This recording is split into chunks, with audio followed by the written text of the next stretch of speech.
Bom dia, boa tarde, boa noite para você que faz o seu horário de estudos. Eu sou a professora Luciana Velar e se você gostar desse vídeo, clique no joinha, compartilhe com seus amigos e não deixe de se inscrever no canal para não perder nadinha, nenhuma novidade. Vou compartilhar o vídeo com vocês. Eu trouxe umas questões da banca CEPERJ. E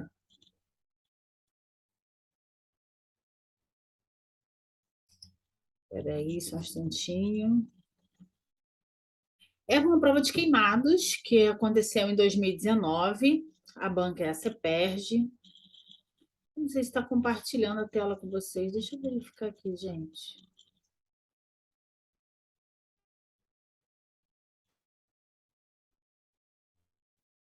Ah, agora foi.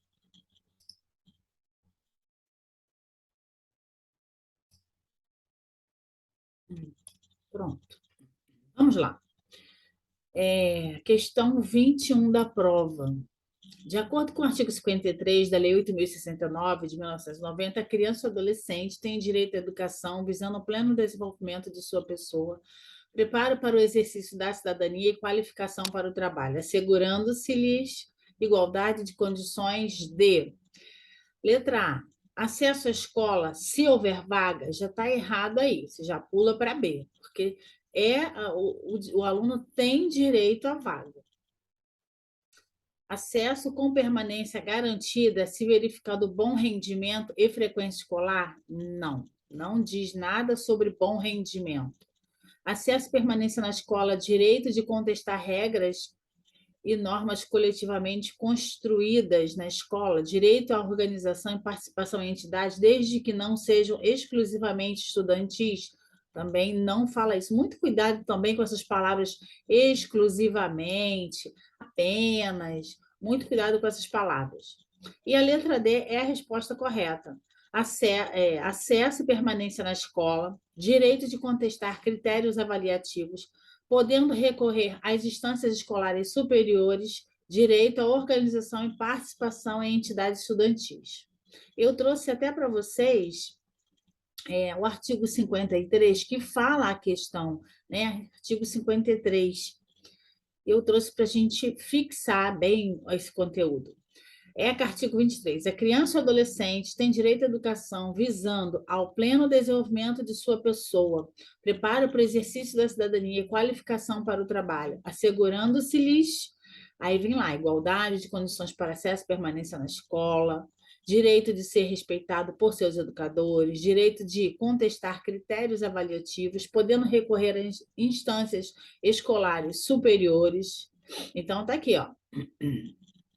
Acesso e permanência na escola, acesso à educação pública, próxima de sua residência, garantindo-se vaga nos mesmos estabelecimentos a irmãos que frequentem a mesma etapa ou ciclo do ensino de educação básica, acesso e permanência na escola, direito de contestar critérios avaliativos e participação em entidades estudantis, podendo recorrer a instâncias escolares superiores, direito à organização e à participação em entidades estudantis. Tudo aqui direitinho para vocês. E aí tem um parágrafo único que diz: é direito dos pais ou responsáveis ter ciência do processo pedagógico, bem como participar também da elaboração da proposta educacional. A questão 22 dessa prova, que é a legislação, diz o seguinte: de acordo com Boaventura de Souza Santos, temos o direito de ser iguais quando a nossa diferença nos inferioriza, e temos o direito de ser diferentes quando a nossa igualdade nos caracteriza. Daí a necessidade de ter uma igualdade que reconheça as diferenças e de uma diferença que não produza, alimente ou reproduza as desigualdades. Essa citação remete à Constituição Federal de 1988. E aí vem a parte importante da questão 22. No que tange aos princípios fundamentais do Estado Democrático de Direito, artigo 1º, e Os princípios da educação nacional, artigo 206. Esses artigos referem-se respectivamente ao quê? Então, aqui está falando do artigo 1º e também do artigo 206 da Constituição. Eu trouxe o artigo 1º da Constituição. O artigo 26 é o mesmo também que está na LDB no artigo 3º, tá? Então, eu trouxe para vocês. Soberania. Aí vem a República Federativa do Brasil, formada pela União indissolúvel dos estados e municípios e do Distrito Federal, constitui-se em estados democráticos de direito e tem como fundamentos. E aí nós temos como fundamentos soberania, cidadania, dignidade da pessoa humana, os valores sociais do trabalho e da livre iniciativa, o pluralismo político. Então, aqui, ele está falando dignidade da pessoa humana, está aqui, dignidade da pessoa humana. Esse foi o primeiro tópico lá que ele falou, que estão os princípios fundamentais. Então, está aqui, princípios fundamentais, né? Dignidade da pessoa humana. E depois ele falou dos princípios fundamentais, os princípios da educação nacional no artigo 206. E aí também está no artigo 206, mas também está na LDB. E aí eu trouxe a LDB, porque a LDB tem artigos também muito importantes. Pluralismo de ideias e concepções pedagógicas. Está aqui, ó, pluralismo de ideias e concepções pedagógicas, no artigo 3º. O ensino será ministrado com base nos seguintes princípios, tá? E a questão fala disso. Princípios da educação. Então, quais são os princípios da educação? Igualdade de condições para o acesso e permanência na escola, liberdade de aprender, ensinar, pesquisar e divulgar a cultura, o pensamento, a arte e o saber, pluralismo de ideias e de concepções pedagógicas, respeito à liberdade e apreço à tolerância, coexistência de instituições públicas e privadas de ensino, gratuidade do ensino público em estabelecimentos oficiais, valorização do profissional da educação escolar, gestão democrática do ensino público, na forma desta lei e da legislação do sistema de ensino, garantia de padrão de qualidade, valorização da experiência extraescolar. Já vi caindo em questões intraescolar, é extra. Vinculação entre a educação escolar e o trabalho e as práticas sociais. Consideração com a diversidade étnico-racial. Essa lei foi incluída em 2013. Garantia do direito à educação e aprendizagem ao longo da vida. Ok? Ao longo da vida. E continuando aqui, que falta 14. Respeito à diversidade humana, linguística e cultural e identitária das pessoas surdas, surdo-cegas e com deficiência auditiva. Então, a questão 22, a resposta é a letra C. Dignidade da pessoa humana, pluralismo de ideias e concepções pedagógicas. Questão 23.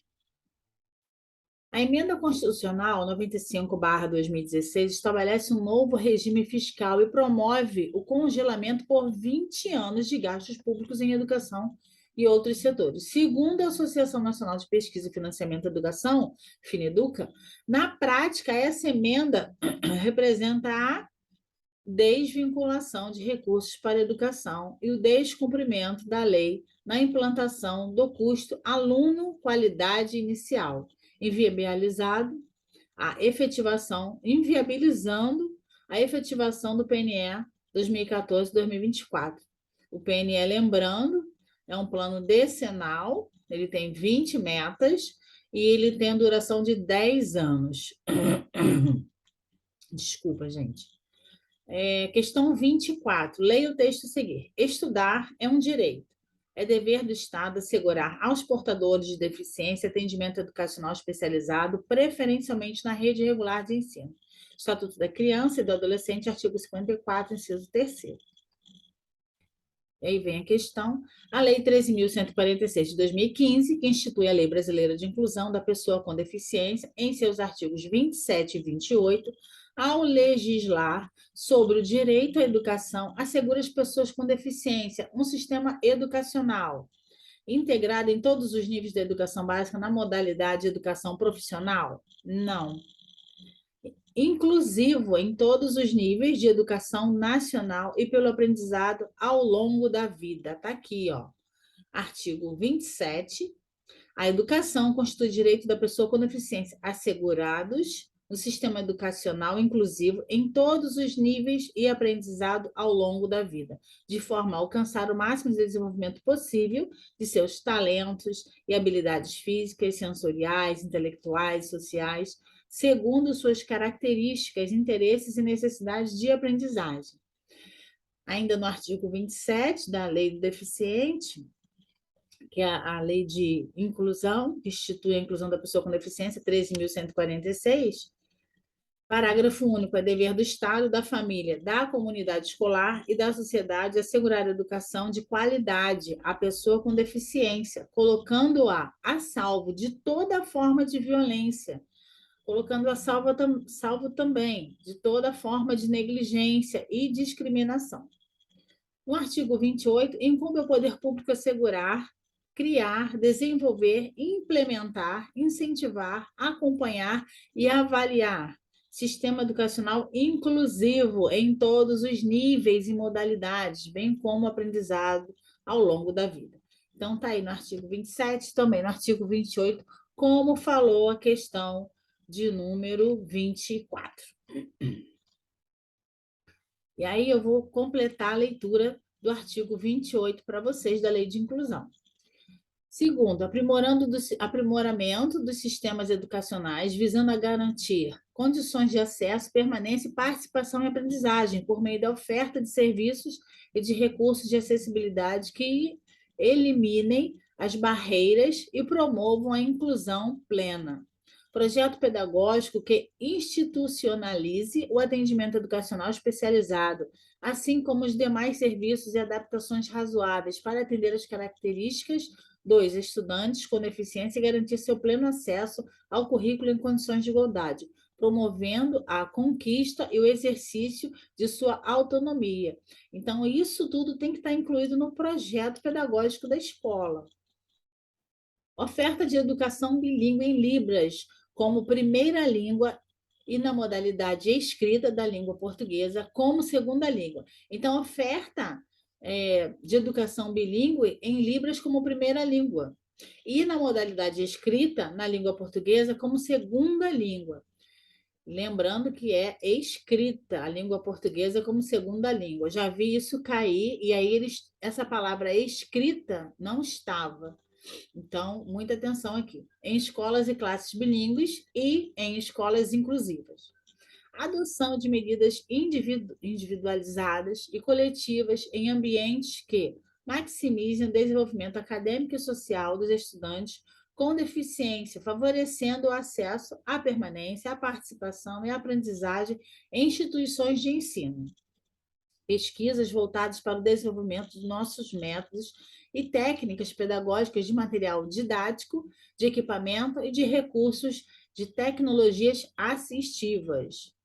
Planejamento de estudos de caso, de elaboração de plano de atendimento educacional especializado, de organização de recursos e serviços de acessibilidade e de disponibilidade e usabilidade pedagógica de recursos de tecnologia assistiva. Participação dos estudantes com deficiência e de suas famílias nas diversas instâncias de atuação da comunidade escolar. Quer dizer, todo mundo participando, todo mundo atuando, né? Lembra de democracia, só tem palavras que remetem à democracia aí. Adoção de medidas de apoio que favoreçam o desenvolvimento do aspecto linguístico, cultural, vocacionais e profissionais, levando-se em conta o talento, a criatividade, as habilidades, os interesses do estudante com deficiência.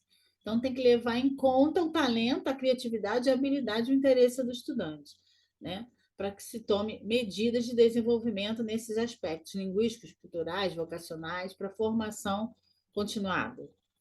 Formação e disponibilização de professores para o atendimento educacional especializado, de tradutores e intérpretes de Libras, de guias, intérpretes e de profissionais de apoio. Oferta de ensino da Libras no sistema Braille e de uso de recursos de tecnologia assistiva, de forma a ampliar habilidades funcionais dos estudantes, promovendo sua autonomia e participação.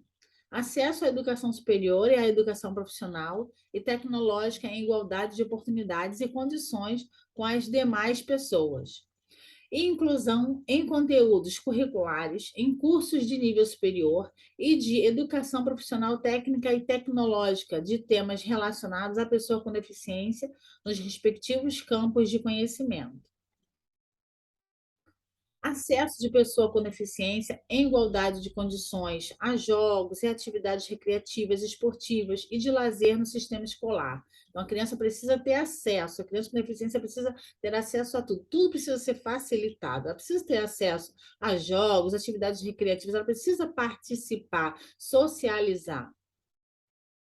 Acessibilidade para todos os estudantes, trabalhadores da educação e demais integrantes da comunidade escolar, às edificações, aos ambientes e às atividades concernentes a todas as modalidades, etapas e níveis de ensino. Oferta de profissionais de apoio escolar. Articulação intersetorial na implementação de políticas públicas. As instituições privadas de qualquer nível e modalidade de ensino aplica-se obrigatoriamente o disposto nos incisos 1, 2, 3, 5, 7, 8, 9, 10, 11, 12, 13, 14, 15, 16, 17, 18, no caput desse artigo, sendo vedada a cobrança de quaisquer valores adicionais de qualquer natureza em sua mensalidade, anuidade e matrícula, nos cumprimentos dessas determinações. Então, não pode, a escola privada, ela não pode cobrar nada excedente ao que o aluno matriculado tem que pagar, tá? Todos os serviços serão disponibilizados para que todos os deficientes tenham acesso a tudo, igualdade de condições. E nada pode ser cobrado além da taxa normal que todos pagam. Na disponibilização de tradutores e intérpretes de Libras, a que se refere o inciso 11 do caput desse artigo. Deve-se observar o seguinte: os tradutores e intérpretes de Libras atuantes na educação básica devem, no mínimo, possuir ensino médio completo e certificado de proficiência na Libras. 2. Os tradutores e intérpretes de Libras, quando direcionados à tarefa de interpretar nas salas de aula dos cursos de graduação e pós-graduação, devem possuir nível superior, com habilitação prioritariamente em tradução e interpretação em Libras. O 29 foi vetado. E aí, a nossa última questão de legislação do concurso de queimados, né, CEPUERG, que foi em 2019. Essas são questões de legislação, tá bom? E a questão 25. A Base Nacional Comum Curricular estabelece 10 competências norteadoras do trabalho pedagógico. Segundo esse documento oficial, para realizar o trabalho baseado em tais competências, o que será preciso? Então, muito tranquila essa questão também. Letra A, projeto político-pedagógico e a participação sejam revistos para que os pais ou responsáveis possam ter domínio sobre tais competências. A BNCC não fala disso. Projeto político-pedagógico e a participação democrática sejam revistos para que estudantes possam ter domínio sobre as competências. Então, a preocupação da BNCC é que seja elaborado isso, né, no projeto político-pedagógico, seja pensado isso, que a participação seja democrática, ou seja, a participação de todos, né, e que sejam revistos para que estudantes possam ter o domínio sobre as 10 competências, tá bom? Espero que vocês tenham gostado. Eu vou postar as outras questões do concurso de queimado 2019. Essa foi a parte da legislação, foram só 5 questões, mas eu preferi dividir para poder ter tempo para poder estar explicando melhor para vocês e colocando os comentários no material, tá bom? Assim a gente aprofunda melhor. Um beijo grande, espero que vocês tenham gostado e deixe o like aí, dá o joinha aí no canal. Um beijo grande.